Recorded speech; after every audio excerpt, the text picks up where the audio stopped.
Welcome back in to the Dragon's Hollow Paranormal Encounters. We watch videos of supposed paranormal occurrences, as well as cold cases, aliens, and yes, even snake people. I will always say snake people. No, but seriously, welcome back to the Dragon's Hollow, where we do the paranormal here, from a skeptic's POV, cinematography background as well.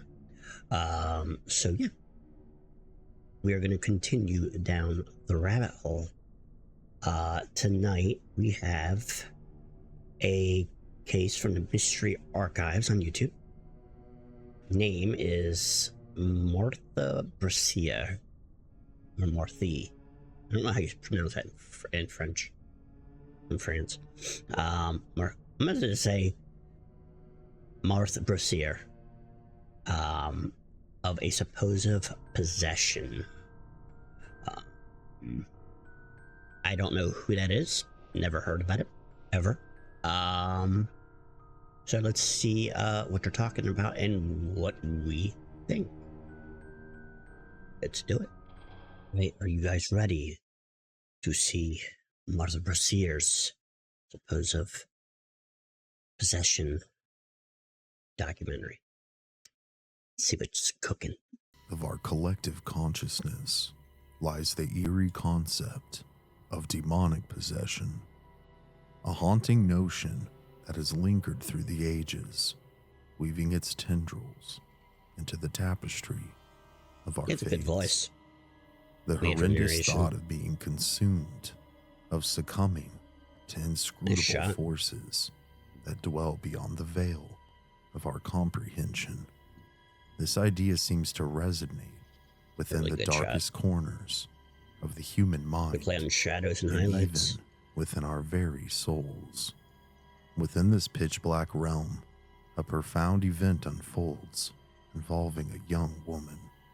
And what occurs would blur the delicate boundary between the world of the supernatural and the tangible, scaring the curious minds of those who experienced it, causing them to ponder if there certainly is a devil that lurks within the darkness. So join me as I explore the untold story of the terrifying exorcism of Martha Brossier, which took place in the 16th century in France. I didn't look and eat, and then that's what's freaking. Following video contains information derived from first-hand accounts, legends, and history. Draw your own conclusion. I am also not associated with anyone mentioned. These stories are sourced from public information. Heard the mid-1550s. Ooh, I like shots like that. A time fraught with prevalent superstitions and deep-seated fears of witches stock video, but and still demons, very good. Creatures that hovered over mankind as menacing threats. A young woman named Martha Brossier, also known as Martha Brossier. That's a creepy-ass picture. As a mysterious figure in an era characterized by the realms of black magic and the supernatural. Initially perceived as an unremarkable individual, she was merely seen as an eccentric girl, often keeping to herself, avoiding her neighbors, and preferring her own company. However, this unassuming, shy facade was shattered one rainy night. Martha, 20 years old at the time, had began to act exceptionally strange weeks prior to this night, drawing further and further into herself. She began to seem oppressed by something that she couldn't see, often being attacked or harassed at night. This night in particular, however, something very different took place. Let's just be clear. There's a lot of mental health scenarios that can explain everything you literally just said. Psychosis is real. It is insane, and it is so powerful. More than anybody really knows, unless you've experienced it.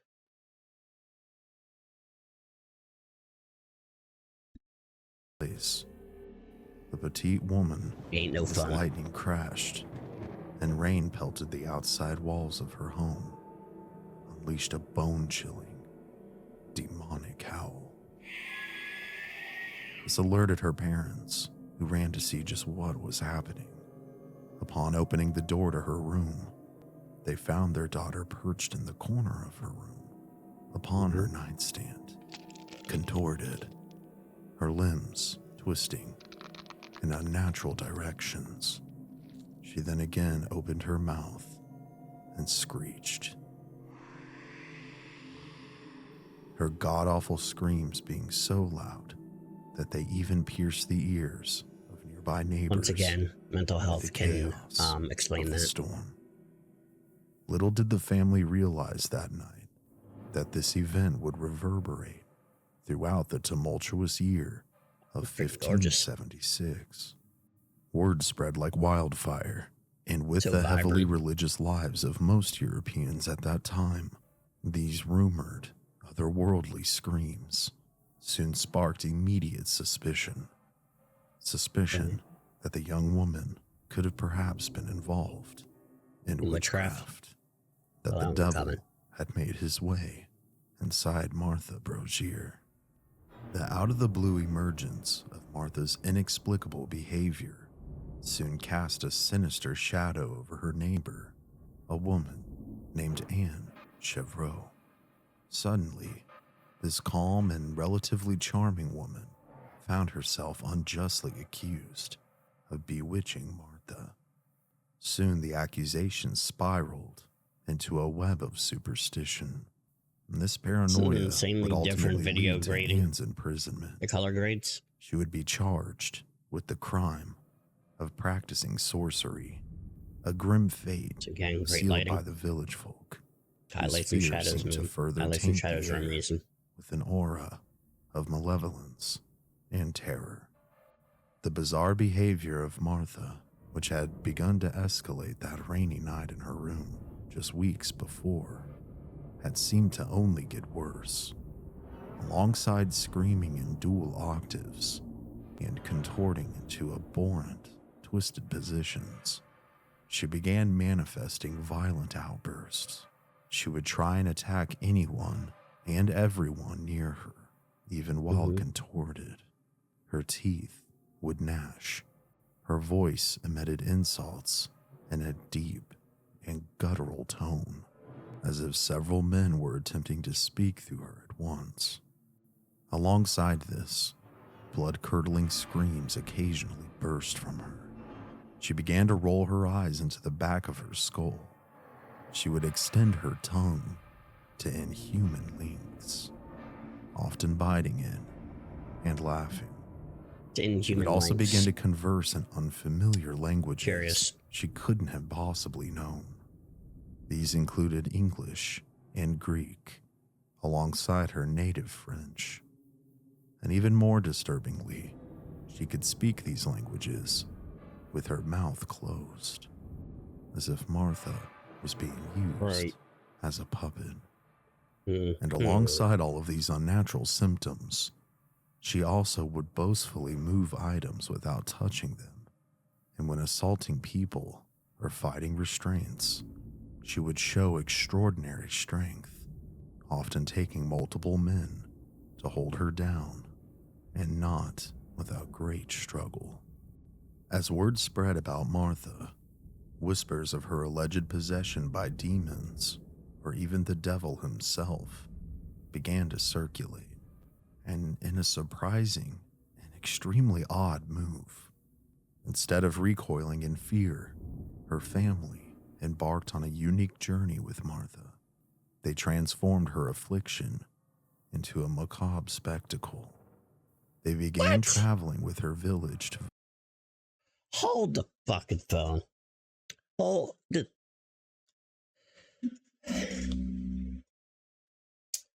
Okay. So let me get this crystal clear. The family, instead of trying to help her, get her help, from clearly a mental health crisis, in my opinion, they turned it into a macabre spectacle. So they used their daughter as a sideshow, as a theater piece. Even if it was paranormal, and that is a piece of trash thing to do, mental health, still a piece of trash move. So no matter what, it's a piece of trash move. That is evil. It is maniacal. Wow. Village to showcase the possessed woman they all kept hearing about in all of her grotesque glory. The alleged entity that inhabited Martha began to induce convulsions, terrifying roars, and a series of otherworldly displays that left spectators both mesmerized and petrified.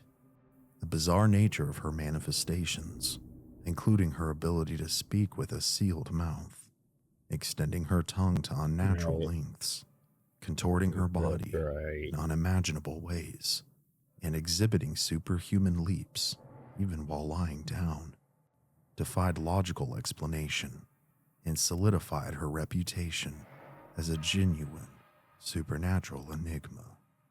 This spectacle drew increasingly larger crowds, propelling Martha into celebrity status. King Henry IV was not merely informed of these freakish displays and rumors, but rather he received a detailed account of Martha's manifestations and the growing whispers of alleged demonic possession that surrounded her. Intrigued by the escalating tales of the tormented girl, the king took decisive action and issued a royal decree for an exorcism. This decree set into motion a chain of events that led to Martha being escorted to the hallowed grounds of the Abbey of Saint Genesu, where a sense of anticipation and apprehension hung heavy in the air.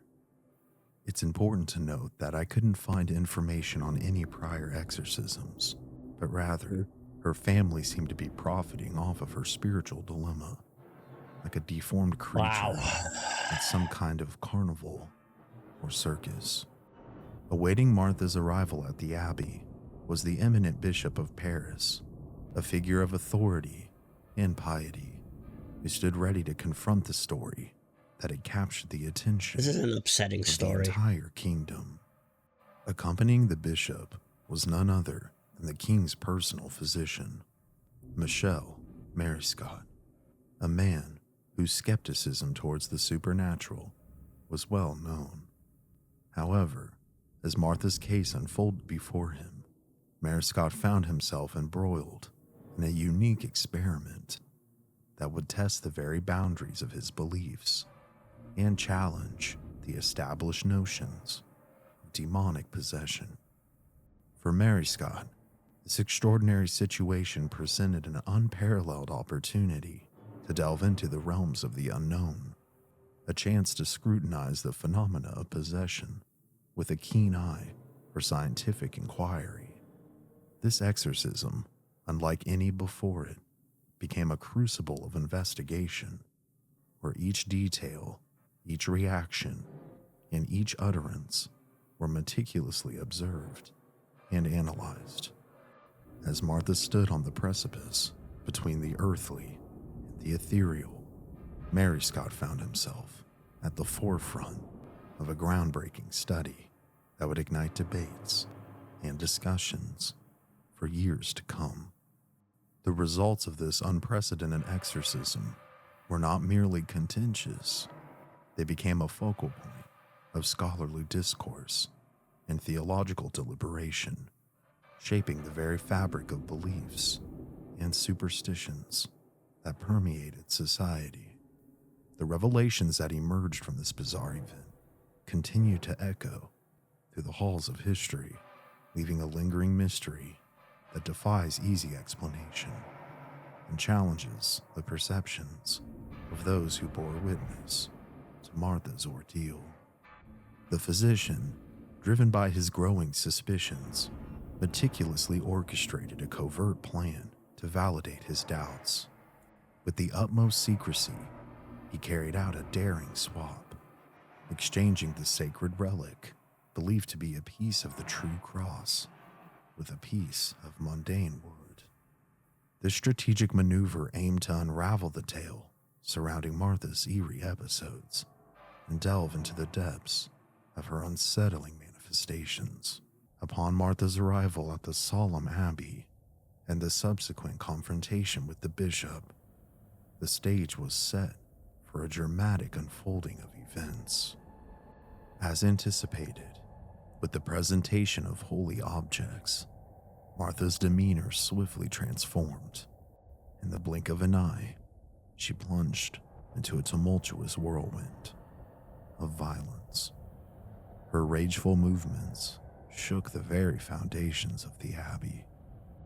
The contorted form of her body convulsed as she unleashed a torrent of vile and profane utterances in multiple languages and in that horrible, deep tonality, each syllable dripping with an ominous malevolence. The priests, taken aback by the chilling display before them, struggled to contain Martha, resorting to allegedly using a piece of the real true cross to subdue her erratic behavior, to essentially drive the demonic entities back to the point where she could be restrained.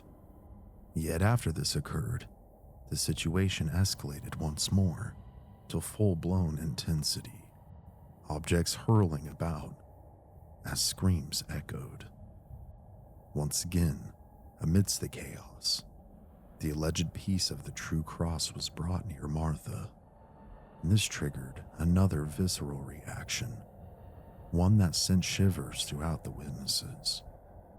As the relic touched her, Martha recoiled in sheer terror, her face wincing in agony. Whilst being restrained and having the demon commanded to leave her body, a powerful and final scream came from her lips. She then fell limp. Upon regaining consciousness, tears began streaming down Martha's face. She was seemingly freed from the evil that had taken her. Those who witnessed the events were forever scarred by what they had seen. It was as if they had looked into the eyes of the devil himself. While the bishop interpreted this harrowing scene as conclusive evidence of demonic possession, skepticism loomed in the mind of the astute Mariscott. His analytical gaze honed in on the discrepancy and the pieces of the cross that were presented to Martha, gorgeous visual, and how she had reacted to the swapped items. She had interestingly seemed to have a much more profound reaction to the decoy cross than that of the true cross. This perplexing disparity fueled Mariscott's doubts, prompting a deeper introspection into the complexities of the woman's affliction and the underlying forces at play.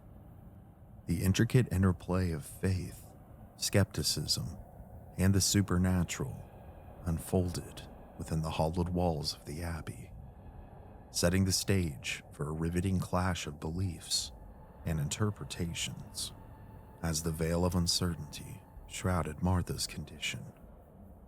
The physician's clandestine experiment sparked a contentious debate that reverberated through the corridors of power and piety. Amidst the lingering cries of doubt and conviction, the true nature of Martha's plight remained veiled in mystery, awaiting further revelation as to what indeed had taken place that night. Mariscott informed the bishop and other priests about his actions, stating that Martha's condition might be due to severe mental distress rather than possession. He considered this as evidence that there was no demonic influence involved. Despite Mary Scott's belief, the bishop adamantly maintained that Martha was under demonic possession, going to the extent of accusing the physician of blasphemy for suggesting otherwise. Another horrible charge that carried heavy consequences for that time. The debate raged on, and consequently, although Mary Scott held strong suspicions that Martha's affliction was either a charade or a result of mental instability, he struggled to sway the church's opinion. Thus, the experiment at this juncture faced a setback in achieving its intended outcome. Despite the outcome, Mary Scott in the coming months would find unexpected allies in his beliefs within the church, unbeknownst to him. The Archbishop of Lyon, Charles Miron, shared Mary Scott's conviction and chose to push the boundaries of the experiment further, devised an elaborate plan to test his suspicions by concealing a key in red silk and presenting it to Martha as a fragment of the true cross. Additionally, he proposed swapping holy water with regular water to observe her reactions. Adding to the intrigue, he recited passages from Virgil's Aeneid in Latin, intended to be nonsensical to a demon, but potentially misconstrued as potent scripture by an ordinary individual. In essence, the entire exorcism would be a meticulously orchestrated charade. Martha stood before the Archbishop, her body racked by spasmodic convulsions that seemed to ripple through her, being like violent tremors. As she stood in his presence, a sense of foreboding hung heavy in the air, shrouding the room in silence. Unbeknownst to Martha, a small vial of holy water was discreetly offered to her trembling hand, its sanctified essence shimmering faintly in the dim light of the chamber. With a trembling grasp, she ingested the holy water, her movements almost mechanical in their desperation for solace. However, the fateful moment arrived when a seemingly identical vial of water, carefully disguised as holy water, was presented to Martha. As the liquid touched her lips, a primal scream tore through the stillness of the room, reverberating with a raw agony that seemed to sear her very soul. The Archbishop, his gaze now piercing and unwavering, observed these events, his mind a maelstrom of conflicting thoughts and conjecture. Why did the ordinary water evoke such visceral distress, while the holy water remained untouched by the flames of her torment? What sinister forces lurked beneath the surface of Martha? Did they weave a web of fear and uncertainty around her very being? Moreover, the moment of truth arrived, as a relic resembling a fragment of the revered true cross was presented to Martha. The mere sight of this sacred object triggered a reaction so intense that it laid bare the depths of her inner turmoil with a stark clarity that sent terror through the hearts of those present. From here, the verses were read. Martha's reaction mirrored her encounter with the deceptive waters, blurring the lines between the sacred and the profane in a dance of otherworldly revelation. In the wake of these unexplainable events, Archbishop Miron found himself standing at the crossroads of disbelief and conviction, his resolve tested by the inexplicable nature of Martha's responses, the intricate puzzle of her reactions to seemingly mundane stimuli raised questions that transcended the boundaries of the natural world, hinting at a presence that defied conventional explanation. As the Archbishop delved deeper into the labyrinth of Martha's eerie manifestations, a cold realization began to dawn upon him. The revelations unearthed in the crucible of faith and skepticism marked a watershed moment where the veil of alleged demonic possession was lifted to reveal a complex framework of human frailty or deception. The implications of this groundbreaking revelation resonated far beyond the confines of the Abbey, challenging the very fabric of beliefs that had held sway over the minds of the faithful for centuries. Despite the apparent conclusion and the suggestion that Martha Brossier might have been a mere fraud, a charlatan, or possibly not completely sound of mind, her case still continued to stir controversy. Numerous witnesses attested to witnessing her bizarre episodes firsthand, insisting that her actions surpassed human capabilities, making it implausible for her to fabricate everything. Brossier herself maintained her assertion of being possessed, and would ultimately persist in her tours until her death. Now, before we go, the twists and turns of this case have turned up many questions. It's my conviction that this particular case could have influenced the Catholic Church all the way to the modern day, because nowadays, a person must be examined by a doctor as well as a psychologist before an exorcism can even be considered. Could Martha's case have caused this? All around pretty interesting in my opinion.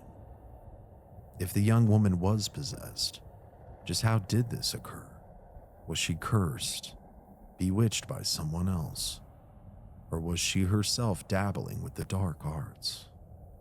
Despite her anguish and apparent pain, her family took her around like a traveling circus act, and no doubt profited from the spectacle. This to me is obscene if she indeed was under demonic influence. To think that her own flesh and blood could be so exploitative is just heartbreaking, unless she was in on it. After word got out and she was properly exorcised on the king's orders, just how or why would she show aversion to non-holy relics, such as the piece of wood resembling the true cross, or the non-blessed water? And lastly, if she was seemingly freed during this event, why did she then return to touring as the possessed woman after the debacle? To me, this makes me question whether she was a charlatan or a fake, or perhaps someone who was very mentally disturbed, or sick with some kind of illness that was unknown to physicians at the time, or if she was truly possessed. In possession, like most paranormal things, we can never fully grasp. The truth is up to you to decide. Was the devil in the darkness, or was he unmasked to reveal a very clever woman just trying to make a living through strange means? Thank you guys so much for watching this new video. Please leave me a comment of what you think down below. And don't forget. Alright guys, that was the possession of Martha Brossier. What do you guys think? Was she possessed? Or was this a hoax? Me personally, I feel this is bunk. I think this was a very sad story of a family taking advantage of a very ill woman. Do I think she faked everything? No. I think she was convinced it was real because she suffered from severe mental health issues. And at the time, either A, the family really thought it was a possession, but they still treated her like a freak show. Because mental health disorders weren't really a thing at that time period, not to this level, or they knew and they just made her a show pony for the money. Yeah, she's mad. Well, it just makes some coin from it, you know. And I think they could reinforce that into her because simply put, somebody that is going through a mental health crisis is very easy to influence, especially by loved ones. Unless you're full blown, against everybody, because there are psychoses that is the case, but there are also psychoses that are not, and that you reinforce stuff in the head, especially if they're a heavily religious person. The mind is a crazy powerful thing. It wouldn't take too much convincing for parents to make their child believe that they are possessed. I think she was heavily under psychosis, among others, as well as potentially multiple personality disorder.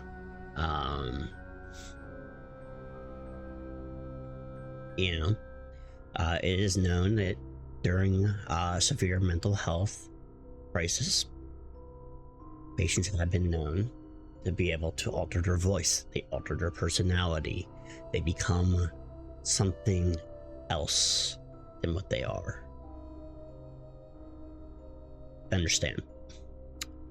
I have personal experience with psychosis. I, for one, have dealt with psychosis myself personally. I didn't think I was possessed, but I have dealt with it. I have been in hospitals with people with severe psychosis. I've had conversations with people that believed there was colors were alive in speaking with them. At 14 years old, I was in an adult wing of a hospital. It's a very traumatic event, and there was literally a 50, not even older, old man who was convinced without a shadow of a doubt that I was his father.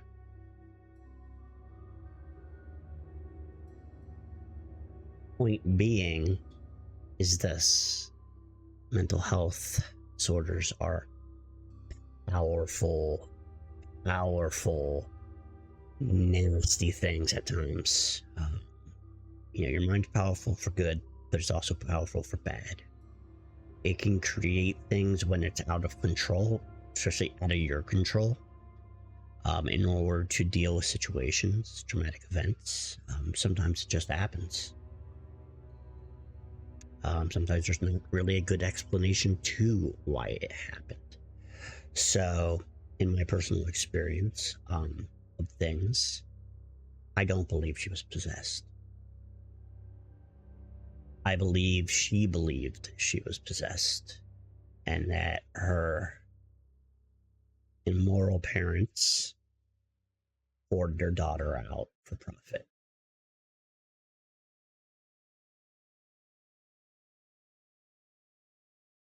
Simply put.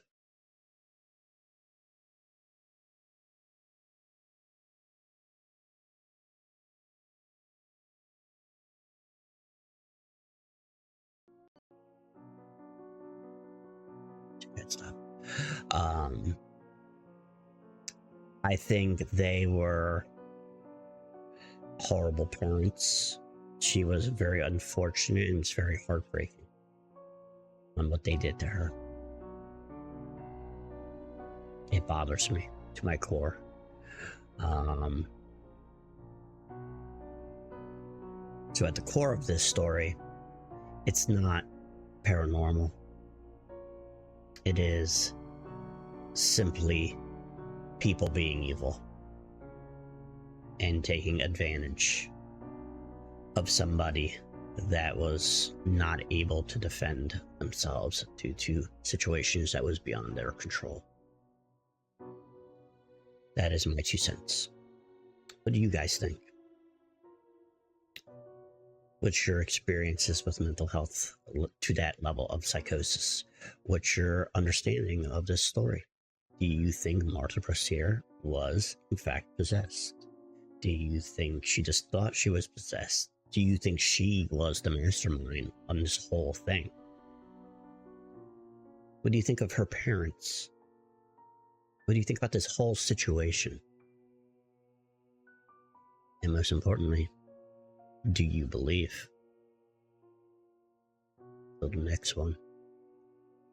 This concludes another episode of the Dragon's Hollow Paranormal Encounters.